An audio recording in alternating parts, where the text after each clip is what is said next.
La buena gente del campo. Cuento de Flannery O'Connor. Aparte de la expresión neutral que tenía cuando estaba sola, la señora Freeman tenía otras dos, una ansiosa y la otra contrariada, que usaba en todas sus relaciones humanas. Su expresión ansiosa era firme y fuerte como la lenta marcha de un camión pesado. Sus ojos jamás viraban bruscamente a la derecha o a la izquierda, sino que giraban cuando el piso giraba, como si siguieran una línea amarilla pintada en el centro. Raras veces usaba la otra expresión porque no necesitaba retractarse a menudo de lo que decía, pero cuando lo hacía su rostro se detenía en seco, había un movimiento casi imperceptible en sus negros ojos, durante el cual parecían retroceder, y entonces quien la veía se daba cuenta de que la señora Freeman, aun cuando estaba allí, tan real como los sacos de grano apilados, estaba ausente en espíritu. Intentar comunicarse con ella cuando esto sucedía era algo de lo que la señora Howell ya había desistido. Podría hablar hasta morirse. Era imposible conseguir que la señora Freeman admitiera que no tenía razón en algo. Si lograban hacer que hablara, entonces decía algo como bueno, no podría decir que sí ni que no. O dejaba que su mirada se posase en el último estante de la cocina, donde había un montón de botellas polvorientas, y decía ya veo que no ha comido mucho de los higos que puso en conserva el verano pasado. Se ocupaban de los asuntos de mayor importancia en la cocina durante el desayuno. Todas las mañanas la señora Hopwell se levantaba a las 7, encendía su calentador de gas y el de Joy. Joy era su hija, una muchacha rubia y recia que tenía una pierna artificial. La señora Hopwell la consideraba una niña, aun cuando ya tenía 32 años y muy culta. Joy se levantaba cuando su madre estaba comiendo, caminaba pesadamente hacia el lavabo y daba un portazo, y al poco tiempo aparecía la señora Freeman por la puerta trasera. Joy oía a su madre decir «entre». Luego conversaban un rato entre susurros y desde el lavabo era imposible distinguir sus voces. Cuando Joy se acercaba, por lo general ya habían terminado con las noticias meteorológicas y hablaban de una de las hijas de la señora Freeman, Glynis o Caramel. Joy las llamaba Glycerin y Caramel. Glynis, una pelirroja, tenía 18 años y muchos admiradores. Caramel, una rubia, tenía solo 15 pero ya estaba casada y embarazada. Su estómago no retenía nada. Todas las mañanas la señora Freeman contaba a la señora Howell las veces que su hija Caramel había vomitado desde su último informe. A la señora Howell le gustaba decir que Glynis y Caramel eran las mejores chicas que conocía, que la señora Freeman era una dama y que no le avergonzaba llevarla a cualquier parte o presentarla a cualquiera con quien se encontraran. Luego contaba cómo había llegado a contratar a los Freeman y hasta qué punto eran un regalo del cielo para ella y cómo llevaban 4 años a su servicio. La razón por la cual hacía tanto tiempo que estaban con ella era porque no eran gentuza, era buena gente del campo. Había llamado por teléfono al hombre cuyo nombre la pareja había citado en sus referencias y él le había dicho que el señor Freeman era un buen granjero, pero que su esposa era la mujer más entrometida que había pisado la tierra. Tiene que meterse en todo, explicó el hombre. Si no llega al lugar de los acontecimientos antes de que se asiente el polvo, puede apostar a que está muerta. Querrá estar al tanto de todos sus asuntos. Yo de él tengo buen concepto, pero ni yo ni mi esposa habríamos aguantado a esa mujer un solo minuto más en esta casa. Eso hizo que la señora Howell pospusiera su decisión unos pocos días. Los había contratado al final porque no había otros candidatos, pero había resuelto de antemano la manera de manejar a esa mujer, ya que era de esas que tienen que meter las narices en todo. La señora Howell decidió que no solo le permitiría meterse en todo, sino que se ocuparía de que tuviese que meterse en todo, le daría la responsabilidad de todo, la pondría a cargo de todo. La señora Howell no tenía defectos, pero podía usarlos de los demás de una manera tan constructiva que nunca había sentido esa carencia. Había contratado a los Freeman y hacía 4 años que los tenía a sus órdenes. Nada es perfecto. Este era uno de los dichos preferidos de la señora Howell. Otro era, así es la vida. Y uno más, el más importante, era: bueno, los demás también tienen su opinión.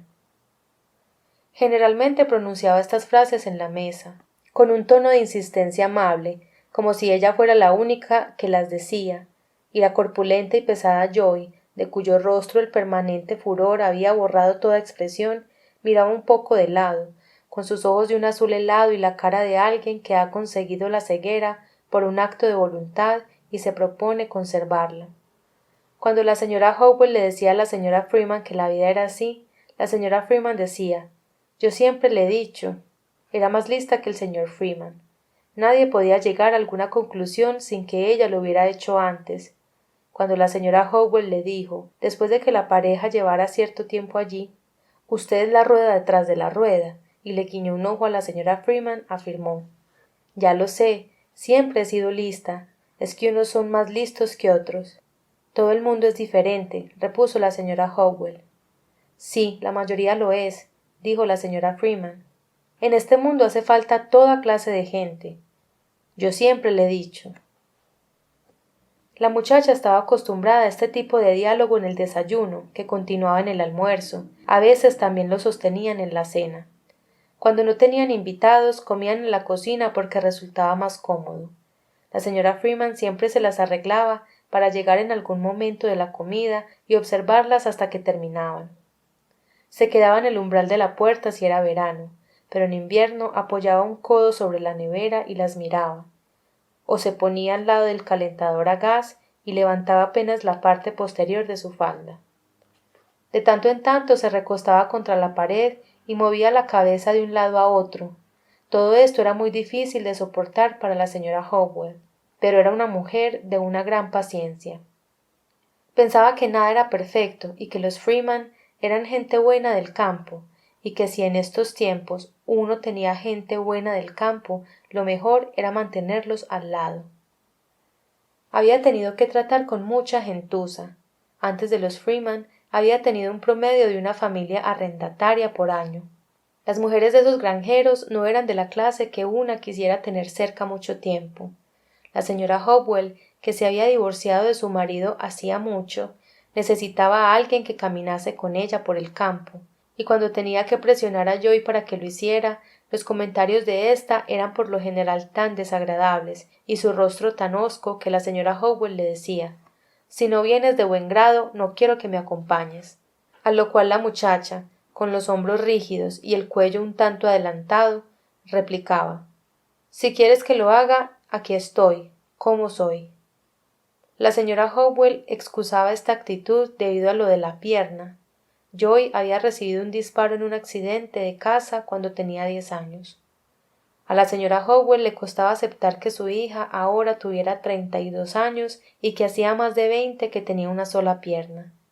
Todavía la consideraba una niña, porque le rompía el corazón pensar en la pobre muchacha corpulenta que nunca había dado un paso de baile o tenido una diversión normal.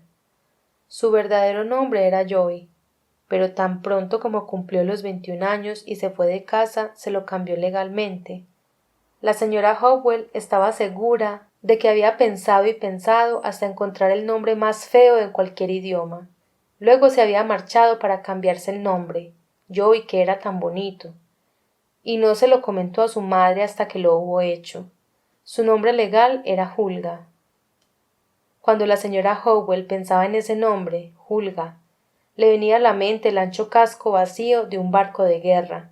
Nunca lo usaba. Siguió llamándola Joy y su hija le contestaba, pero de una manera puramente mecánica. Hulga había aprendido a tolerar a la señora Freeman, quien la había librado de las caminatas con su madre. Hasta Glyness y Caramel eran de alguna vitalidad, pues ocupaban una atención que de otra manera habría estado dirigida hacia ella. Al principio había creído que no podía tolerar a la señora Freeman porque había descubierto que no era posible ser maleducada con ella. La señora Freeman abrigaba extraños resentimientos y luego durante días enteros permanecía malhumorada, pero la fuente de su descontento era siempre oscura: un ataque directo, una mirada malintencionada, un comentario ofensivo hecho en su cara, nada de eso le hacía mella, y un día sin previo aviso comenzó a llamarla Hulga.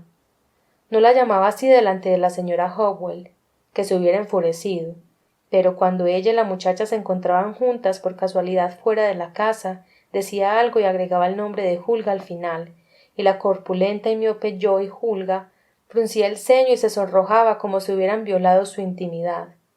Consideraba que el nombre era algo personal. Lo había adoptado al principio basándose puramente en lo mal que sonaba, y después le había impresionado lo apropiado que quedaba para el caso. Imaginaba un hombre que trabajaba como el feo y sudoroso Vulcano, que vivía en la fragua y a cuya llamada, presumiblemente, debía acudir la diosa. Lo veía como el nombre de su mayor acto creativo. Uno de los mayores triunfos era que su madre no había podido modelar a Joy, pero aún más importante era que ella había sido capaz de transformarse en Hulga. Sin embargo, el placer de la señora Freeman al usar el nombre le irritaba. Era como si los ojos acuosos y acerados de la señora Freeman hubieran penetrado lo suficiente dentro de su rostro para alcanzar algún acontecimiento secreto. Había algo en ella que fascinaba a la señora Freeman, y un día Hulga se dio cuenta de que era la pierna artificial. La señora Freeman tenía una inclinación especial por los detalles de infecciones secretas, deformidades escondidas, de atropellos contra niños. De las enfermedades prefería las persistentes o las incurables. Hulga había oído a la señora Hopwell explicarle los detalles del accidente de casa, de qué manera la pierna había sido literalmente arrancada, que ella en ningún instante había perdido el conocimiento. La señora Freeman podía escuchar esto en cualquier momento como si hubiera sucedido hacía una hora. Cuando Hulga entraba, cojeando en la cocina por la mañana, podía caminar sin hacer ese ruido horrible, pero lo hacía. La señora Hopwell estaba segura, porque el sonido era espantoso. Las miraba sin decir palabra. La señora Hopwell estaba vestida con su kimono rojo y llevaba el cabello recogido con un pañuelo. Se hallaba sentada a la mesa, terminando el desayuno, y la señora Freeman, con el codo apoyado sobre la nevera, la miraba.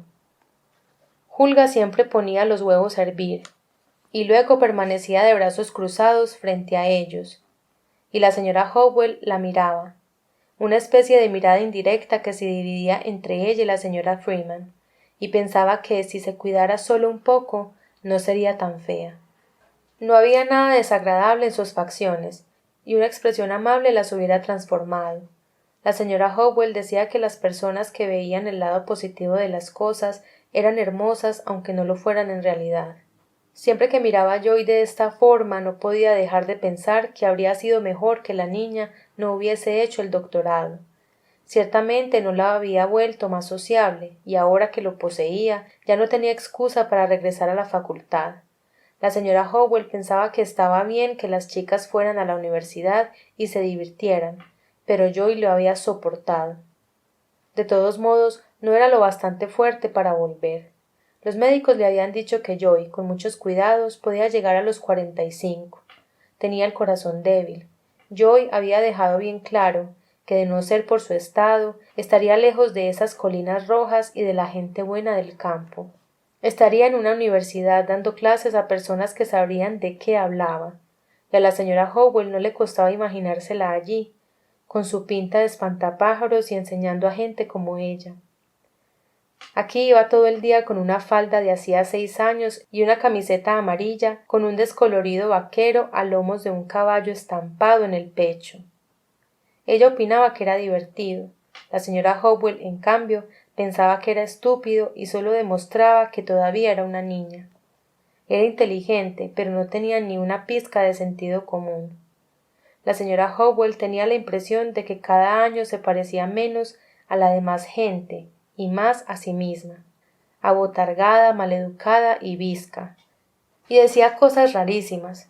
Le había dicho a su propia madre, sin previo aviso, sin justificación, poniéndose de pie en medio de una comida con el rostro lívido y la boca medio llena: «Mujer, ¿miras alguna vez en tu interior?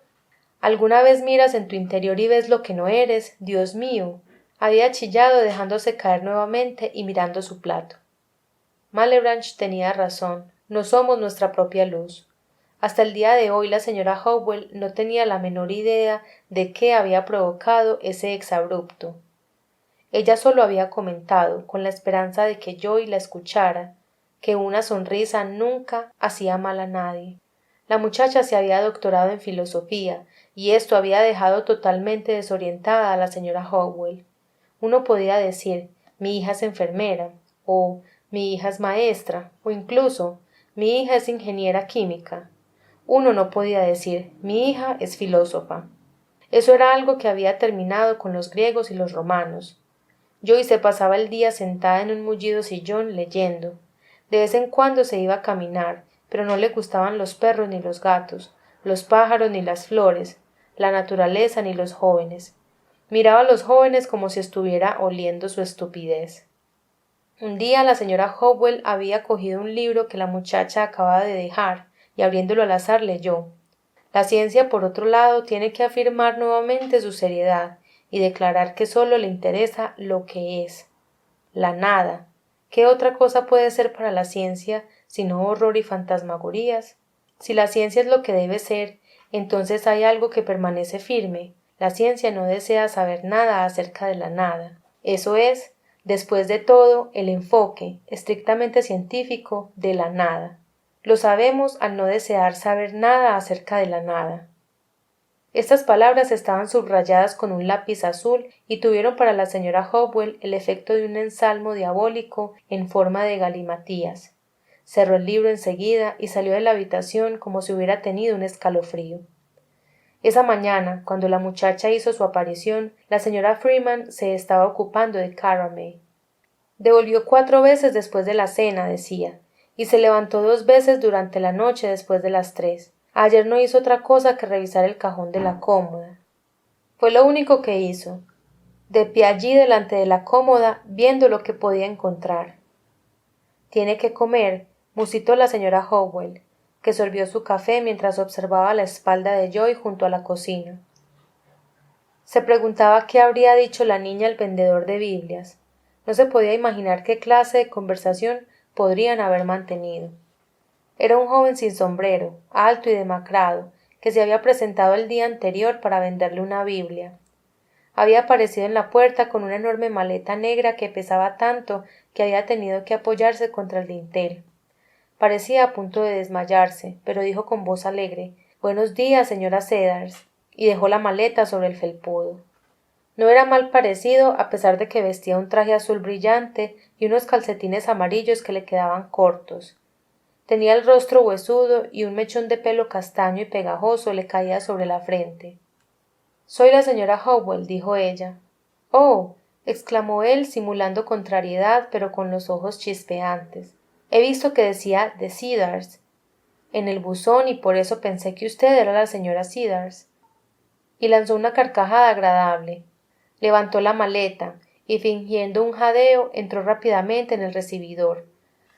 Parecía más bien como si la maleta se hubiese movido primero y lo hubiera arrastrado.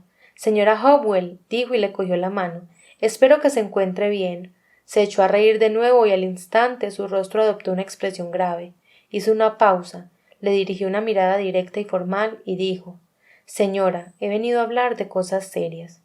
«Bueno, entre usted», murmuró ella, poco entusiasmada porque tenía la comida casi lista. Él entró en el salón, se sentó en el borde de una silla, colocó la maleta entre sus pies y observó la habitación como si a través de ésta se estuviera formando un juicio sobre la señora Howell. La platería brillaba en los 2 aparadores. Ella pensó que él nunca habría estado en una habitación tan elegante como esa. «Señora Howell», comenzó usando su nombre de una manera que parecía casi íntima. «Sé que usted cree en los servicios cristianos». «Pues sí», murmuró ella. «Sé», dijo e hizo una pausa. Parecía muy sabio con la cabeza ladeada. «Que usted es una mujer buena. Me lo han dicho sus amigos». A la señora Howell no le gustaba que la tomaran por una idiota. «¿Qué vende usted?», preguntó. «Biblias», respondió el joven y recorrió la habitación con la mirada antes de agregar. «No veo ninguna Biblia en su salón. Ya veo que eso es lo que le falta». La señora Howell no podía decir, «Mi hija es atea y no me permite tener una Biblia en el salón», dijo un tanto embarada. «Tengo mi Biblia al lado de la cama». No era verdad, estaba en el desván. «Señora», repuso él, «la palabra de Dios debe estar en el salón». Bueno, creo que es una cuestión de gustos, comenzó ella. Creo que... Señora, prosiguió él, para un cristiano la palabra de Dios debe estar en todas las habitaciones de la casa, aparte de residir en su corazón. Sé que usted es cristiana porque lo veo en cada línea de su cara. Ella se puso en pie y dijo, bueno, joven, no quiero comprar una Biblia, y por el olor creo que se me está quemando la comida. Él no se levantó, empezó a retorcerse las manos y bajando la vista, dijo en voz baja, bueno, señora, le diré la verdad. Hoy día no hay mucha gente que quiera comprar Biblias, y además sé que soy un simplón. No conozco otra forma de decir las cosas que diciéndolas. Solo soy un muchacho de campo. Levantó la vista hacia su rostro hostil. La gente como usted no quiere tratos con la gente del campo como yo. Vaya, gritó ella, la gente buena del campo es la sal de la tierra. Además, cada uno tiene su manera de ser. Todos somos necesarios para que el mundo siga girando. Así es la vida. Y que lo diga, repuso él. Pues sí, creo que no hay suficiente gente buena del campo en el mundo, digo emocionada. Creo que ese es el problema. El rostro del joven se había iluminado. No me he presentado, dijo. Soy Manly Pointer, de cerca de Willoughby, ni siquiera de un lugar, solo de cerca de un lugar. Espere un momento, dijo ella. Tengo que ir a ver la comida. Fue a la cocina y encontró a Joey junto a la puerta, desde donde había estado escuchando. Deshazte de la sal de la tierra, dijo, y comamos. La señora Howell la miró con pena y bajó el fuego de las verduras. Yo no puedo ser maleducada con nadie, murmuró, y volvió al salón. Él había abierto la maleta y tenía sendas Biblias en las rodillas. Será mejor que las guarde, le dijo ella, no las quiero. Aprecio su honradez, repuso él. Ya no queda gente honrada, salvo en el campo. Lo sé, convino ella, auténtica gente del campo. Por la rendija de la puerta oyó un gruñido. Supongo que muchos muchachos vienen y le dicen que están trabajando para pagarse los estudios, explicó él. Pero yo no le diré eso. La verdad, continuó, es que no quiero ir a la universidad. Quiero dedicar mi vida al cristianismo. Mire, añadió bajando la voz, tengo una enfermedad cardíaca. Puede que no viva mucho tiempo. Cuando uno sabe que tiene algo malo y que no vivirá mucho, bueno, entonces, señora. Hizo una pausa, con la boca abierta, y la miró fijamente. Él y Joy tenían la misma enfermedad. La señora Howell se dio cuenta de que sus ojos se estaban llenando de lágrimas, pero hizo un esfuerzo, se repuso enseguida y murmuró. No querría quedarse a comer. Nos encantaría que aceptara. Y se arrepintió al instante de haberlo dicho. Sí, señora, dijo él con voz avergonzada. Por supuesto que me encantaría. Joy le había echado un vistazo cuando se la presentaron, y luego durante toda la comida no volvió a dirigirle la mirada. Él le habló varias veces, pero ella fingió no oírle. La señora Howell no podía comprender esa descortesía deliberada, a pesar de que convivía con ella, y se dio cuenta de que siempre tendría que exagerar su hospitalidad para contrarrestar la falta de cortesía de Joy. Le animó a que hablara de sí mismo, y él lo hizo. Dijo que era el séptimo hijo de un total de 12 y que su padre había muerto aplastado por un árbol cuando él tenía 8 años. El árbol casi le había partido en dos y quedó prácticamente irreconocible. Su madre había salido adelante trabajando de firme y siempre había procurado que sus hijos fueran a la escuela dominical y leyeran la Biblia todas las tardes. Él tenía ahora 19 años y hacía 4 meses que vendía Biblias. En ese tiempo había hecho 72 ventas y tenía apalabradas 2 más. Quería ser misionero porque pensaba que esa era la manera en que podía hacer más por la gente. El que haya perdido su vida la encontrará. Dijo simplemente y se le veía tan sincero, tan auténtico y formal que la señora Howell no habría sonreído por nada del mundo. El joven evitó que sus guisantes se resbalaran a la mesa, bloqueándolos con un pedazo de pan, con el que luego limpió el plato. Ella veía que Joy miraba de reojo cómo manejaba el tenedor y el cuchillo, y también se dio cuenta de que cada pocos minutos el muchacho lanzaba a la chica una intensa mirada apreciativa, como si intentase llamar su atención. Después de comer, Joy quitó la mesa y desapareció, y la señora Howell se quedó sola a conversar con él. Él volvió a hablarle de su infancia, del accidente de su padre y de varias otras cosas que le habían sucedido. Cada 5 minutos, más o menos, ella ahogaba un bostezo. Él se quedó ahí 2 horas, hasta que finalmente ella le dijo que debía retirarse porque tenía una cita en el pueblo. Él guardó sus Biblias, le dio las gracias y se dispuso a partir, pero en la puerta se detuvo, le dio la mano y dijo que en ninguno de sus viajes había conocido una dama tan bondadosa como ella y le preguntó si podía volver. Ella le dijo que siempre le alegraría verle. Joy estaba en el camino, al parecer mirando algo en la distancia, cuando él bajó por la escalinata y se dirigió hacia ella, doblado por el peso de la maleta. Se detuvo a su lado y le habló. La señora Howell no pudo oír lo que dijo, pero tembló al pensar lo que Joy le podía replicar. Vio que después Joy decía algo y que el muchacho empezaba a hablar de nuevo haciendo un gesto vivo con la mano libre. Luego Joy dijo algo más y el muchacho empezó a hablar otra vez. Entonces, para su sorpresa, la señora Howell vio que los dos caminaban juntos hasta el portón. Joy había caminado hasta allí con él, y la señora Howell no podía imaginarse lo que habían dicho, y hasta ese momento no se había atrevido a preguntar. La señora Freeman estaba tratando de atraer su atención. Se había trasladado de la nevera al calentador, de manera que la señora Howell tenía que darse la vuelta para que pareciera que la escuchaba.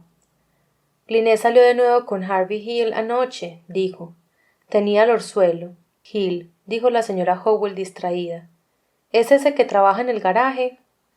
No, es el que va a la escuela de quiropráctica, explicó la señora Freeman. Ella tenía el orzuelo, desde hacía 2 días. Dice que cuando la otra noche la trajo y le dijo, déjame que toque ese orzuelo, y ella le dijo, ¿cómo? Y él dijo, échate en el asiento de atrás y te lo mostraré. Entonces ella lo hizo y él le hizo crujir el cuello. Siguió haciéndolo crujir hasta que ella dijo, basta. Esta mañana no tenía el orzuelo, no quedaba ni rastro de él. Nunca había oído algo así, dijo la señora Howell. Le pidió que se casara con él ante el juez, continuó la señora Freeman, y ella le dijo que no se iba a casar en ninguna oficina. Bueno, Glynn es una buena chica, dijo la señora Howell. Glynn y Caramel son buenas chicas. Caramel dijo que cuando ella y Lyman se casaron, Lyman dijo que por supuesto ella era sagrada para él. Ella dijo que él dijo que no aceptaría $500 para que lo casara un predicador. ¿Cuánto aceptaría? Preguntó la muchacha desde la cocina. Dijo que no aceptaría $500, repitió la señora Freeman. Muy bien, todos tenemos algo que hacer, dijo la señora Howell. Lyman dijo que era sagrada para él, afirmó la señora Freeman. El doctor quiere que Caramel coma ciruelas pasas. Dice que eso en vez de medicinas. Dice que los calambres le vienen por la presión. ¿Sabe dónde pienso que está eso? Estará mejor en unas pocas semanas, dijo la señora Howell. En el tubo, dijo la señora Freeman. De otra manera no estaría tan enferma. Hulga había cascado los 2 huevos en un platillo y los llevaba a la mesa con una taza de café que había llenado demasiado. Tomó asiento con cuidado y empezó a comer, con la intención de entretener allí a la señora Freeman por medio de preguntas si por cualquier razón ésta mostraba intención de marcharse. Notaba que su madre no le quitaba el ojo de encima. La primera pregunta indirecta sería sobre el vendedor de Biblias, y ella no quería que saliera a relucir. ¿Cómo le hizo crujir el cuello?, preguntó. La señora Freeman describió cómo le había hecho crujir el cuello. Dijo que tenía un Mercury del 55, pero Glynn decía que prefería casarse con un hombre que solo tuviera un Plymouth del 36 y deseara casarse ante un predicador. La muchacha preguntó qué pasaría si tuviera un Plymouth del 32 y la señora Freeman dijo que lo que Glynn había dicho era un Plymouth del 36. La señora Howell manifestó que no había muchas chicas con el sentido común de Glynn. Dijo que lo que más admiraba en estas chicas era el sentido común. Dijo que eso le recordaba que el día anterior había tenido una visita agradable, un joven que vendía Biblias. Dios santo, dijo. Me aburrió a más no poder, pero era tan sincero y tan auténtico que no pude ser descortés con él. Era de la buena gente del campo, ¿sabe usted?, añadió, la sal de la tierra. Le vi llegar, dijo la señora Freeman, y más tarde le vi marcharse. Hulga se percató del leve cambio en su voz, la leve insinuación de que no se había ido caminando solo. Su rostro permaneció inexpresivo. pero el rubor le coloreó el cuello y pareció tragárselo con la siguiente cucharada de huevo. La señora Freeman le estaba mirando como si compartiera un secreto con ella. Bueno, hace falta toda clase de gente para que este mundo siga girando, dijo la señora Howell. Está muy bien que no todos seamos iguales. Algunos son más iguales que otros, sentenció la señora Freeman. Hulga se puso en pie y se dirigió a su habitación haciendo mucho más ruido del necesario. Luego cerró la puerta. Iba a encontrarse con el vendedor de Biblias a las 10 de la mañana en el portón. Había pensado en ello la mitad de la noche. Al principio lo había considerado una broma y luego había atisbado sus profundas implicaciones. Tendida en la cama, había imaginado diálogos que eran delirantes en la superficie, pero que llegaban a profundidades de las que no sería consciente ningún vendedor de Biblias. El día anterior, la conversación que habían mantenido había sido de esa clase. Él se había detenido frente a ella y simplemente se había quedado allí. Tenía la cara huesuda, sudorosa y brillante, con una pequeña nariz respingona en el centro. Su aspecto era diferente del que había tenido durante la comida. La miraba con franca curiosidad, con fascinación, como un niño que mira un nuevo animal fantástico en el zoológico, y respiraba como si hubiera corrido una gran distancia para alcanzarla. Su mirada le resultó familiar, pero no pudo recordar dónde la habían mirado de esa manera. Durante un buen rato él no dijo nada. Luego, en lo que pareció una aspiración de aire, susurró: ¿Alguna vez has comido un pollo de 2 días? La muchacha lo miró con frialdad. Era como si el joven hubiera planteado la pregunta para someterla a su consideración en la reunión de una asociación filosófica. Sí, contestó ella al rato, como si lo hubiera considerado desde todos los ángulos posibles. Debía de ser pequeñísimo, dijo el joven con aire triunfal. Todo él se estremeció con risitas nerviosas, y se puso muy colorado, y cuando se calmó en sus ojos apareció una mirada de completa admiración, mientras que la expresión de la muchacha seguía siendo la misma. ¿Cuántos años tienes? Preguntó en voz baja. Ella esperó un poco antes de contestar. Luego con voz apagada dijo: 17. Las sonrisas de él llegaban unas tras otras como olas que rompen en la superficie de un pequeño lago. Veo que tienes una pierna de palo, dijo. Creo que eres muy valiente, creo que eres muy dulce. La muchacha permaneció impasible, rígida y silenciosa. Camina hasta el portón conmigo, le pidió él. Eres valiente y dulce y me gustaste en el momento en que te vi cruzar la puerta. Hulga echó a andar lentamente. ¿Cómo te llamas? Preguntó él con una sonrisa. Hulga, respondió ella. Hulga, murmuró él. Hulga, Hulga.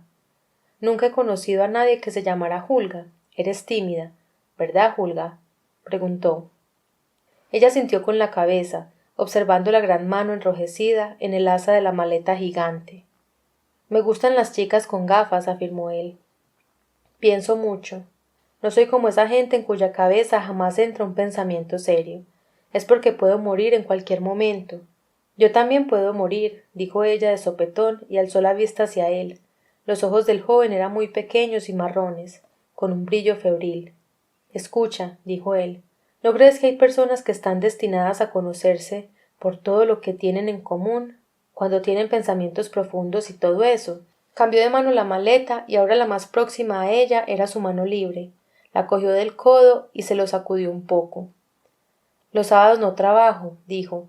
Me gusta caminar por el bosque y ver cómo está vestida la madre naturaleza, en las colinas y bien lejos. Picnics y esas cosas. ¿No podríamos ir de picnic mañana? Di que sí, Hulga, dijo y le dirigió una mirada agónica, como si sintiera que estaban a punto de salírsele las entrañas, hasta parecía tambalearse hacia ella. Esa noche Hulga se había imaginado que lo seducía.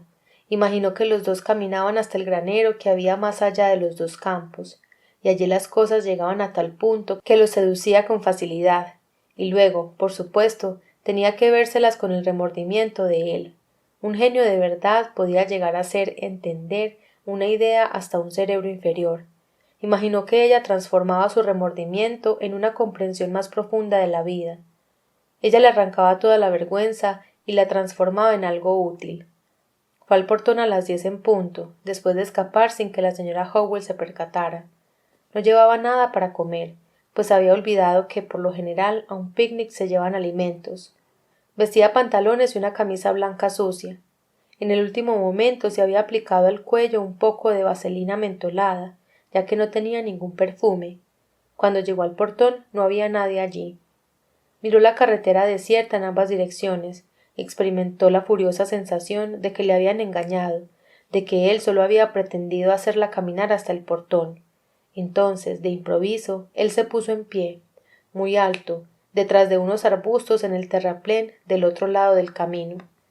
Sonriente, se quitó el sombrero, que era nuevo y de ala ancha. El día anterior no lo llevaba, y ella se preguntó si lo habría comprado para la ocasión. Era de color tostado con una cinta blanca y roja alrededor y le quedaba un poco grande. Salió de detrás de los arbustos con la maleta negra en la mano. Llevaba el mismo traje y los mismos calcetines amarillos caídos. Cruzó el sendero y dijo: «Sabía que vendrías». La muchacha se preguntó con acritud cómo lo había sabido. Señaló la maleta y preguntó: «¿Por qué has traído tus Biblias?». La cogió del codo, sonriendo como si le fuera imposible dejar de hacerlo. «Nunca sabes cuándo necesitarás la palabra de Dios, Hulga», respondió. Por un momento ella dudó de que eso estuviera sucediendo realmente, y entonces empezaron a subir por el terraplén. Luego bajaron hasta los pastos camino del bosque. El muchacho caminaba ágilmente a su lado, saltando sobre la punta de los pies.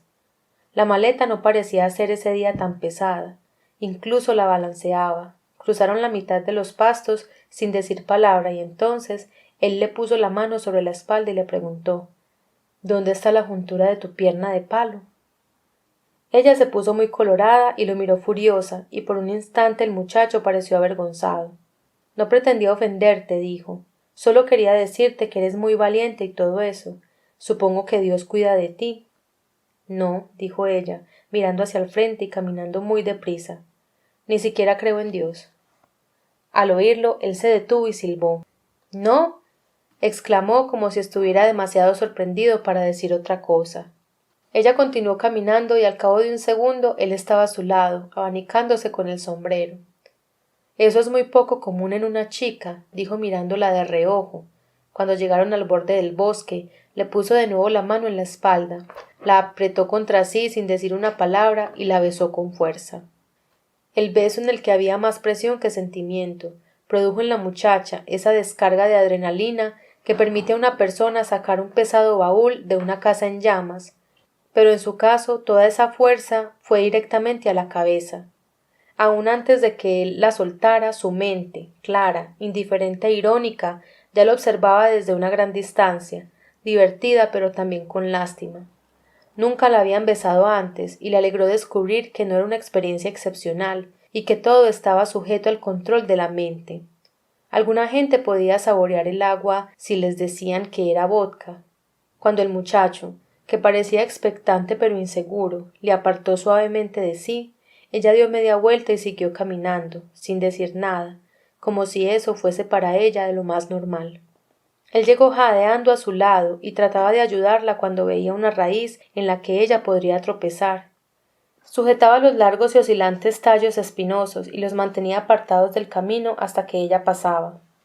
Ella le guiaba y él le seguía con la respiración agitada. Salieron a una ladera iluminada por el sol que descendía suavemente hasta otra, un poco más pequeña. Más allá se veía el techo rumbroso del granero donde guardaban el heno. La colina estaba salpicada de hierbajos rojos. «¿Entonces no estás salvada?», preguntó él de pronto y se detuvo. La muchacha sonrió. Era la primera vez que le sonreía. «En mi sistema», dijo, «yo estoy salvada y tú estás condenado, pero ya te he dicho que no creo en Dios». Nada parecía capaz de destruir la expresión de admiración del muchacho. Ahora la miraba como si el animal fantástico del zoológico hubiera sacado su garra entre las rejas y le hubiera dado un empujoncito cariñoso. Ella pensó que parecía querer besarla de nuevo y siguió caminando antes de que él tuviera la oportunidad. «No hay por aquí ningún sitio donde nos podamos sentar», murmuró él bajando la voz al final de la frase. «En el granero», respondió ella. Apretaron el paso como si fuera a alejarse como un tren. Era un granero grande de 2 pisos, frío y oscuro en el interior. El muchacho señaló la escalerilla que conducía al enal y dijo: «Lástima que no podamos subir». «¿Por qué no?», preguntó ella. «Por tu pierna», dijo él, reverente. La muchacha le lanzó una mirada despreciativa y, agarrándose con las 2 manos a la escalerilla, trepó por ella mientras él permanecía abajo, al parecer pasmado. Ella pasó con habilidad por la abertura y luego lo miró desde arriba y dijo: «Bueno, ven si es que vas a venir». Él comenzó a subir llevando torpemente la maleta. «No necesitaremos la Biblia», comentó ella. «Nunca se sabe», dijo él entre jadeos. Una vez que estuvo en el Enil, trató de recuperar el aliento. Ella se había sentado sobre un montón de paja. Una ancha funda de luz del sol, llena de partículas de polvo, caía oblicuamente sobre ella. Se recostó contra un fardo, con la cara vuelta hacia la abertura del frente del granero, por donde se arrojaba el heno desde un camión hasta el Enil. Las 2 laderas punteadas de rojo se recostaban contra una oscura arboleda. El cielo estaba despejado y era de un azul limpio. El muchacho se dejó caer a su lado, puso un brazo debajo de ella y el otro encima y comenzó a besarla metódicamente el rostro, haciendo ruiditos como un pez. No se quitó el sombrero, pero lo llevaba hacia atrás de modo que no importunara. Cuando le molestaron las gafas de ella, se las quitó y se las guardó en el bolsillo. Al principio la muchacha no le devolvió ningún beso, pero al rato empezó a hacerlo y después de besarle varias veces en la mejilla, se acercó a sus labios y permaneció allí, besándolo una y otra vez como si se tratara de dejarlo sin aliento. El aliento del joven era limpio y dulce como el de un niño, y los besos eran pegajosos como los de un niño. Murmuró que la quería y que la primera vez que la vio supo que la amaba, pero el murmullo era como las quejas soñolientas de un pequeño al que su madre pone a dormir. La mente de Joy, mientras tanto, no se detuvo ni se entregó por un segundo a sus sensaciones. «No me has dicho que me quieres», susurró él tras apartarse de ella. «Tienes que decirlo». Ella desvió la mirada del joven y la dirigió hacia el cielo despejado y luego hacia abajo, a las arboledas oscuras y después más allá, a lo que parecían 2 lagos verdes crecidos. No se había dado cuenta de que le habían quitado las gafas, pero ese paisaje no le parecía excepcional, ya que raras veces prestaba atención a su entorno. «Tienes que decirlo», repitió él, «tienes que decir que me quieres». Ella siempre procuraba no comprometerse. En cierto modo, comenzó a decir, «si utilizas esa palabra en un sentido amplio lo puedes decir, pero no es una palabra que yo use, no tengo ilusiones, soy una de esas personas que penetran la nada». El muchacho frunció el entrecejo. «Tienes que decirlo. Yo le he dicho y tú debes decirlo también». La muchacha lo miró casi con ternura. «Pobrecillo», murmuró. «Da lo mismo que no lo entiendas». Lo cogió por el cuello, con el rostro inclinado, y lo atrajo hacia sí. Lo cogió por el cuello, con el rostro inclinado, y lo atrajo hacia sí. «Estamos todos condenados», dijo, «pero algunos nos hemos arrancado las vendas de los ojos, y vemos que no hay nada que ver, es una especie de salvación». Los ojos atónitos del muchacho miraban sin comprender a través de los cabellos de ella. «Muy bien», casi gimoteó. «¿Pero me quieres o no me quieres?» «Sí», dijo ella y agregó, «en cierto sentido, pero debo decirte algo, no tiene que haber mentiras entre nosotros». Levantó la cabeza del joven y lo miró a los ojos. «Tengo 30 años», dijo. «Tengo varios títulos universitarios». El muchacho pareció irritado pero obstinado. «No me importa», dijo. «No me importa nada de lo que hayas hecho, solo quiero saber si me quieres o no». Le acercó y la besó apasionadamente hasta que ella dijo: «Sí, sí». «Muy bien, entonces», dijo él dejándola, «demuéstramelo». Ella sonrió, mirando ensoñada el cambiante paisaje. Lo había seducido sin que ni siquiera se hubiera decidido a hacerlo. «¿Cómo?», preguntó, sintiendo que debía retrasarlo un poco. Él se inclinó y acercó los labios a su oído. «Muéstrame la juntura de la pierna de palo», susurró. La muchacha soltó un gritito agudo y su rostro perdió al instante todo color. La obscenidad de la propuesta no era lo que la escandalizaba. De niña a veces había sido presa de sentimientos de vergüenza, pero la educación había extirpado sus últimas huellas como hace un buen cirujano con un cáncer.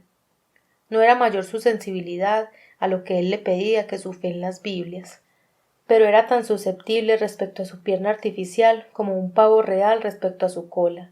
Cuidaba de ella como otros cuidaban de sus almas, en privado y casi con la mirada vuelta hacia otro lado. No, dijo. Ya lo sabía, musitó él. Me tomas por un imbécil y juegas conmigo. Oh, no, no, exclamó. Llega a la rodilla, solo a la rodilla. ¿Para qué la quieres ver? El muchacho le dirigió una mirada prolongada y penetrante. Porque, respondió, es lo que te hace diferente, eres como ninguna otra. Ella se quedó mirándolo. No había nada en su rostro o en sus redondos y fríos ojos azules que indicase que esto la había conmovido, pero tuvo la sensación de que el corazón se le paraba y dejaba que su mente bombeara la sangre. Pensó que por primera vez en su vida tenía frente a sí la verdadera inocencia. El muchacho, con un instinto que nacía más allá de la experiencia, había descubierto la verdad sobre ella. Cuando, después de un momento, ella dijo en voz alta y ronca, «Muy bien», fue como rendirse a él por completo. Fue como perder su propia vida y encontrarla de nuevo, de manera milagrosa, en la de él. Poco a poco él empezó a subirle la pernera del pantalón, la pierna artificial, con un calcetín blanco y un zapato plano, marrón, estaba envuelta en una tela gruesa como lona y terminaba en una juntura desagradable que estaba atada al muñón. La voz y el rostro del muchacho eran totalmente reverentes cuando la dejó al descubierto y dijo, «Ahora enséñame cómo se quita y se pone». Ella se la quitó y se la puso nuevamente, y luego él mismo la quitó, manipulándola con tanta ternura como si fuera una pierna de verdad. «Mira», dijo con la expresión de deleite de un niño, «ahora lo puedo hacer yo mismo». «Colócala de nuevo», le pidió ella. Estaba pensando que se escaparía con él y que todas las noches él le sacaría la pierna y todas las mañanas se la volvería a poner. «Colócala de nuevo», repitió. «Todavía no», murmuró él, y la puso de pie lejos de su alcance. «Estate sin ella un rato, me tienes a mí». Ella dejó escapar un grito de alarma, pero él la empujó y comenzó a besarla una vez más. Sin la pierna se sentía completamente dependiente de él. Parecía que su mente había dejado de pensar y que se ocupaba en otras funciones que no se le daban muy bien. Expresiones diferentes recorrieron su rostro. De tanto en tanto el muchacho, cuyos ojos parecían dos pernos de acero, volvía la cabeza para mirar la pierna. Finalmente ella lo apartó de un empujón y dijo, «Ahora colócala de nuevo». «Espera», dijo él. Se inclinó hacia el otro lado, arrastró la maleta hacia sí y la abrió. Tenía un forro azul pálido y manchado y solo contenía 2 Biblias. Sacó una y abrió la cubierta. Estaba hueca. Había una petaca de whisky, una baraja de naipes y una cajita azul con algo impreso. Dispuso estas cosas ante ella una a una en una fila regular, como quien presenta ofrendas en el templo de una diosa. Le puso la cajita en la mano. «Este producto solo se usará para prevenir enfermedades», leyó ella, y la dejó caer. El muchacho estaba abriendo la petaca. Se detuvo y señaló con una sonrisa los naipes. No era una baraja corriente, sino que había una foto obscena en el reverso de cada carta. «Echa un trago», dijo él ofreciéndole la petaca primero a ella. La sostuvo delante de la joven, pero ella, como hipnotizada, no se movió. Su voz, cuando habló, sonó casi suplicante. «¿No eres?» murmuró. «¿No eres buena gente de campo?» El muchacho ladeó la cabeza. Parecía como si comenzara a darse cuenta de que tal vez ella trataba de insultarlo. «Sí», dijo curvando un poco los labios. «Pero eso no me ha frenado. Valgo tanto como tú cualquier día de la semana». «Dame la pierna», dijo ella. Él la empujó aún más lejos con el pie. «Anda, empecemos a divertirnos», dijo con tono salamero. «Todavía no nos conocemos bien». «Dame la pierna», gritó ella y trató de alcanzarla, pero él la empujó hacia atrás con facilidad. «¿Qué te pasa ahora?», preguntó él, ceñudo, mientras cerraba la botella y la guardaba rápidamente dentro de la Biblia. «Hace solo un rato me has dicho que no crees en nada. Pensaba que eras toda una mujer». El rostro de Joey estaba casi lívido. Eres un cristiano, susurró. Eres un buen cristiano. Eres como todos ellos. Dices una cosa y haces otra. Eres un perfecto cristiano. Eres un... En la boca del muchacho apareció una mueca de enojo. Espero que no pienses, dijo con altiva indignación, que yo creo en esa mierda. Puede que venda Biblias, pero sé cómo son las cosas, y no nací ayer y sé a dónde voy. Dame la pierna, gritó ella. Él se levantó de un salto con tal rapidez que ella apenas le vio arrojar los naipes y la cajita en la Biblia y guardarla en la maleta. Le vio coger la pierna y luego colocarla en diagonal y desamparada dentro de la maleta con una Biblia a cada lado. El joven cerró con un golpe la tapa, cogió la maleta y la lanzó por el agujero, luego empezó a bajar por la escalerilla. Cuando solo se le veía la cabeza, se volvió y le observó con una expresión que ya no reflejaba la menor admiración. He conseguido un montón de cosas interesantes, dijo. Una vez conseguí así un ojo de cristal de una mujer. Y no pienses que me vas a atrapar, porque en realidad no me llamo Pointer. Uso un nombre distinto en cada casa donde voy, y nunca me quedo mucho tiempo en ningún sitio. Y te diré algo más, Hulga, añadió usando el nombre como si no le tuviera ninguna consideración. No eres tan inteligente. Desde el día en que nací no creo absolutamente en nada. Luego el sombrero tostado desapareció por el agujero y la muchacha se quedó sentada en la paja bajo la luz polvorienta. Cuando volvió el rostro descompuesto hacia la abertura, vio como su figura azul se abría paso sobre el lago salpicado de verde. La señora Howell y la señora Freeman, que estaban en el campo de atrás arrancando cebollas, lo vieron emerger un poco más tarde del bosque y encaminarse por la pradera hacia la carretera. Pero si parece ese buen joven aburrido que trató de venderme una Biblia ayer, comentó la señora Howell achicando los ojos. Debe de haber estado vendiéndolas a los negros. Era un simplón, dijo, pero creo que el mundo sería mucho mejor si todos nosotros fuéramos así de simples. La mirada de la señora Freeman lo alcanzó justo antes de que desapareciese detrás de la colina. Luego volvió toda su atención a una cebolla que estaba arrancando del suelo y que olía a rayos. Algunos no pueden ser así de simples, dijo. Yo sé que nunca podría.